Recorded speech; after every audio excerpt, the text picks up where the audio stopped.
I think there are a lot of evangelical Christians, as you cite that 2014 survey, that get concerned that this culture is going away from kind of, in a way, kind of pushing the church to the side a little bit, or however you want to term it, but just this idea that we're kind of losing that Judeo-Christian, we've heard this before, this Judeo-Christian fabric in the country. And I think that's probably why a lot of evangelicals turned to Trump, who said that he was going to fight for them. And, you know, we can have that discussion another day. But the point is, that's a whole nother Dr. Phil podcast, by the way.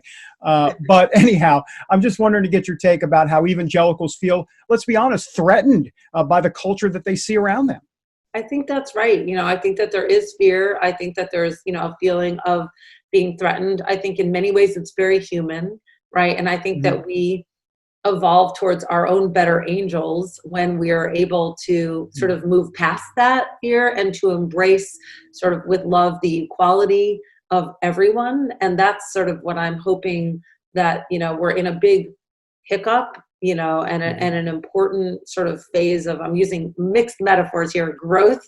And I think that we are also witnessing a very beautiful awakening towards how, in certain regards, we fall very short with respect to our ideals as a country, for example, including the racism that turns out to be so thriving and alive and well in America today, and that overwhelmingly people want to do better.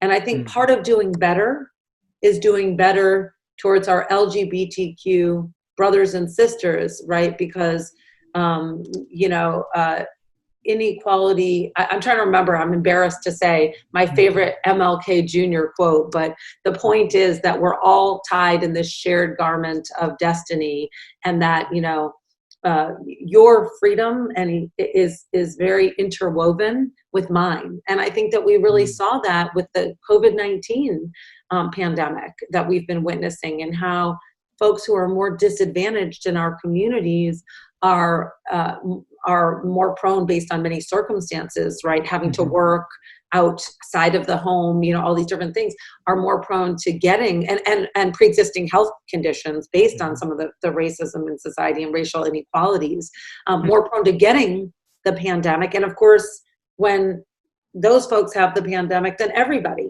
is more likely, you know, to be subject to the disease. So I think we're really witnessing, you know, how connected, how interconnected all of our destinies are.